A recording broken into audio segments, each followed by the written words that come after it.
تبشون هجا هفسرك بارتي ديمقراطية جيلان HDP سلاطين دمرتاش او شاندي لجال وی هرم کردستان نه کو هدوتلان لجال سلوك هرم مسعود بارزاني و چند کردستان دم بکن نوچگاهن احمد زباری لجال ما يكو ام جبي آگاهی هر نو بخازن احمد چیه هدوتنا برز بارزاني و برز دمرتاش ده چی درکتن حوله دکان چی بیجی بله نه به دیدن بارزانی و دمرتاش جبرکو دمرتاش زنجیره که دیدن هم هرم کردستان دو شب پشتی کو گشتی برای بالا فرقانه هاولری گشتی هرم کردستان و بازار هاولری یکسر سردان پیرمان کرد لپیرمان لکوشک سروکاتی به مسعود بارزانی سروک هرم کردستان راجب یکم جار پشتی جوینی او کد جوینا بارزانی را دوی جوینی به بارزانی گوتیه دو بارزانی وقت پیشتر کو بریانه کورولا که باش د پرسا چاره سرکرنا آشتی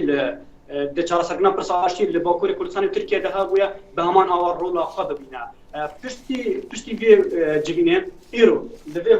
لوی هتل آنها املنا هتل چوارچرا شاندا HDP و صلاح الدین دمیرتاش سروکاتی دیگه ج 8 کسان پیکات بون سه پارلمانتار بون و 5 اندام سرکرداتی HDP بون الباکور کردستان هاتبون لورجی دو اندام دنیان HDP بون رابون دجبینه دا ور لپش من لهولا پش من هاتیا پیکانین بنونرین پارتی دموکرات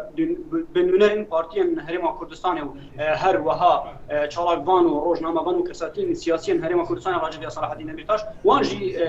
پرسین خوال صلاح الدین دمیرتاش اری احمد بری از ویش تپرسکب yani çi sedemendin yani hene ku ne nahatine eşkere kırın ku te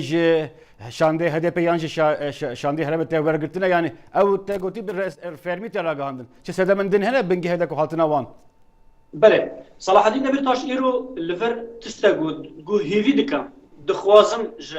partiyên siyasiyên Herêma Kurdistanê ji van ehzabên Herêma Kurdistanê ku yekgirtî bin yekgirtina wan em ê bikin hemû armancan ji ber ku yekgirtina partiyên siyasî bila li Herêma Kurdistanê dest bikin ev partiyên niha bû hene li Herêma Kurdistanê bila hevgirtî bin ji bo ku em hevgirtina wan û yekgirtina wan karîgerî hebe li ser parçeyên din yên Herêma parçeyên din yên Kurdistanê û bi taybet li Tirkiyeyê Bakurê Kurdistanê ku em li wê derê bikarin êdî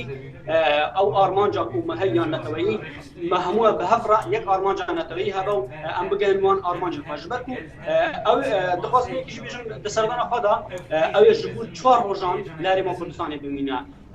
صبح و ساعت 10 به دم هرم کردستان به شاندا پارتی دموکرات کردستان راجبینه که بگینه پشت را لساعت 12 به نیچیروان بارزانی سروک حکومت هرم کردستان را بجبه هر وها لساعت 2 به یگرتا اسلامی کردستان راجبینه بگینه و ساعت 5 به کمال اسلامی پشت را به هر سلیمانی لسلیمانی به ینکی و هر وها تفگار و قرآن راجبینه بگینه دخوازه کو هفگرتنا و او تکزل و ترکیز سروی که دیگه کو گل کرد به تایبتی پارتی سیاسی هرم کردستان هفگرتی بن باشه دیاره برنامه که گلک داگرتیه گلک سپاس نوچگاهنامه احمد زباری جهولره زور سپاس